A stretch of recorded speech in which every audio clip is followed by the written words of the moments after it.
তো অনুভূতিটা কিছুটা শেয়ার করছি। আমার কথার মধ্যে অনেক রকম বাধার মতো লাগতে পারে, বলতে মাঝে মধ্যে একটু তোতলে যাওয়া হতেও পারে, কারণ আমার দু একটা শব্দ ত আর থ এইরকম এই ধরনের কিছু অক্ষর বা শব্দধ্বনি উচ্চারণের ক্ষেত্রে আমার একটু তোতলানোর ব্যাপারটা মাঝে মধ্যে হয়ে যায় ভুলবশত।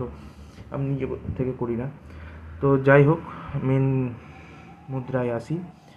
যে আমার সেই দিনটা, মানে আমার মা যখন রাত 10টায় গত হয়েছিলেন ওই রাতে, তো তার ঠিক আগের মুহূর্তে, ঘন্টাখানেক আগের মুহূর্তে আমার সে হোস্টেলে প্রায় রাত 8টার মধ্যে খাওয়া দাওয়া ব্যাপারটা সেরে যায়।